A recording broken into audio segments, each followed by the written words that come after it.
Happy Friday, everyone. I hope you all made it through the Halloween antics last night. I just want to say that we had a great turnout for our trunk or treat at the Cutler First Baptist Church parking lot. We had eight cars, I think, that decorated. We had, I don't know how many kids we had. We had at least 80 kids at least. Some came even after we got finished passing out all of our candy. We had some extra, and we were closing up, and they stopped by, and I was probably another 8 or 10 of them. So I'm well over 80 we had. And if you add the adults that were bringing their kids, I don't think I would be exaggerating if I said that there were probably 120, about 150 people all the way went through our trunk or treat last night. Such a great time. And you know what? We could not have done it without the volunteers from the church. And I just am so thankful for all those who volunteered, all those that provided candy. Some folks couldn't be there that night, but they provided candy, and we're grateful for that. It was just a wonderful evening, and the weather was fine, and we just had a great time. It was a good time, I'm telling you. So I enjoyed it. I just want to say thank you to everyone. Well, happy Friday once again, and we made it through the week, and made it through Halloween. Looking forward to the weekend. Made it through all the rain and the storms yesterday. Time to take a couple of sips of coffee, right? Let's get started. It's good. Coffee with Wes. Thank you for joining me today. My name is Wes Henson. I'm the interim pastor at the First Baptist Church at Cutler. And I just want to say thank you once again for joining me. And just a reminder, 2 reminders. One reminder is don't forget to set your clocks back 1 hour before you go to bed on Saturday night. Or you might be early for worship and end up in adult Bible study or Sunday school. So that's on you. But anyway, you're invited. And then the second announcement or the second reminder is that you are invited this Sunday morning at 9:45 a.m. at First Baptist Church of Cutler as we gather together to study the conflict, if you will, to delve into it a little bit deeper, the conflict between Esau and Jacob. And then following our Bible study and Sunday school time, we're going to worship together at 10:30. You can check out in the description and in the show notes for some more information. I've also posted the worship folder of the bulletin for Sunday. It'll be available after 8 a.m. this morning. I got to get that posted, but it'll be there so you can check back and see. Okay, let's get started on our devotion for today. The title of it is, "It's Yours, but I Want It.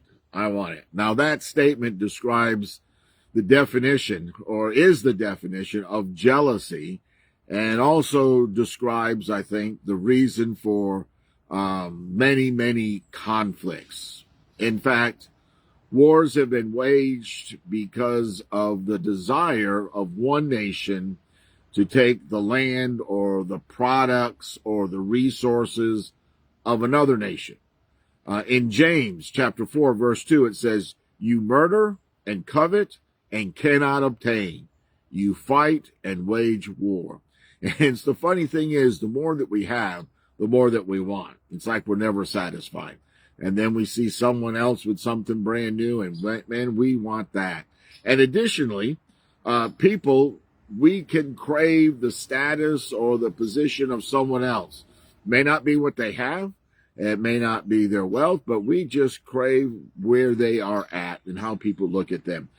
Even family conflicts find their roots in wanting what rightfully belongs to someone else. So in Genesis chapter 37, and we're going to bypass for today, we're going to bypass Jacob and Esau, and we're going to get to Joseph. And by the way, we'll be looking at Joseph not this Sunday in our adult Bible study, but next Sunday in our adult Bible study. But we're just going to make note of something that's going on in his life. And so in Genesis chapter 37, verse 4, Joseph's brothers are jealous of him and they hate him. In James 3:16, James tells us, for where there is envy and selfish ambition, there is disorder and every evil practice.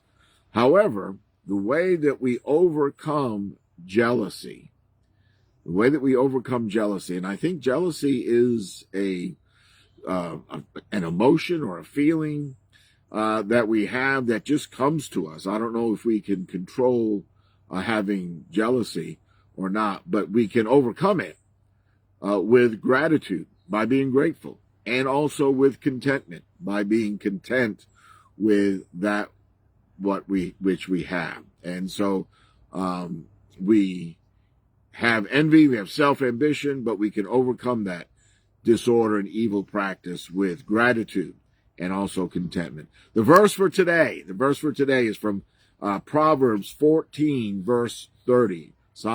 Proverbs 14, verse 30. This is what it says. A peaceful heart leads to a healthy body. Jealousy is like cancer in the bones. So that proverb says, our attitude and outlook on life not only affects our emotional health, but also affects our physical health.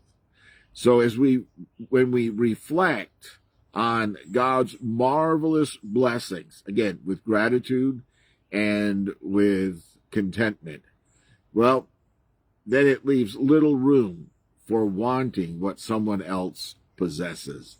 Okay, that's our devotion for this Friday. I hope that you'll join me again on Monday morning. On Sunday, I hope that you'll join us at the First Baptist Church of Cutler if you can. And if you can't, our worship time, when we prepare the message and bring the message, that is on our Facebook page. And that is probably around 10:45 or 10:50 that you can connect with that on Sunday morning. All right, before we go, another sip. Jerry, did you see the steam rising up? Notice how cold it is here? It's about 40 degrees here in Carterville this morning. And I hope it's warm where you are. Take care. Bye now. See you again real soon.